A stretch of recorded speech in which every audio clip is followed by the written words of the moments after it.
Get ready with me за рожден ден. Мислих даже и да не се гримирам, защото пролетната ми алергия има пик и ми е толкова зле. Просто кажете ми какво използвате за нея. Лекарствата вече не помагат. Почвам с слънцезащита. Ще кажете защо слънцезащита и сте прави. Слънце няма да има, защото вече е 6 часа.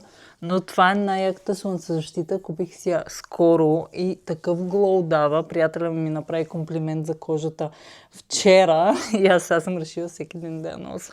После добавяме само коректор, руш и това онова и кожата седи така цял ден. Коректор, малко така да скриеме каквото не е успял да покрие. После ще ви покажа и с какво ще се облека. Имам идея, купих си някакви нови дрежки. И си купих едни уникални дънки. Бяха последните. Това вече го знаете. Много ми харесва. Много добре сначва лицето. Аз вече нямам такива изразени скули. Преди бях по-слабичка. Но като сложим това и нещата стават много красиви. Трябва да си прекръста канала на много бързам.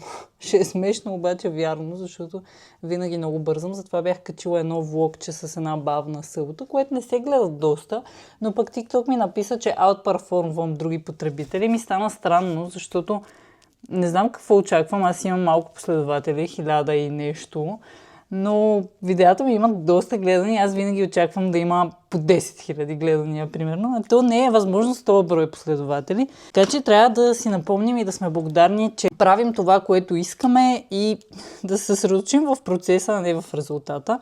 Аз съм доволна от процеса. Това ме разсейва. Все едно съм в някакъв форум, просто аз правя съдържанието. И честно казано, много добре ми действа. Защото, което слагаме е ето това на Аура, което е 2 в 1 за скули и устни, но много яко, защото като се поистри остава самия тинт и е много добре за сезона, такова летничко, коралено. Перфектно. Този руш на Катрис много добре се съчетава с слънцезащита на L'Oreal, защото и двете са такива бляскави. Много слагаме.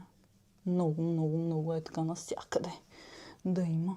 Напоследък почнах да си слагам почти всичко само и предимно с гъбка, защото кожата ми е много изнежена и сега също не ми действа добре да си слагам.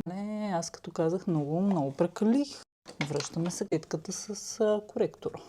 Просто аз искам да блестя. Кожата ми е така да блести и се получава. Обаче аз искам още малко контур. Добре. Мисля това да е. Даже се чува дали да си слагам пудра.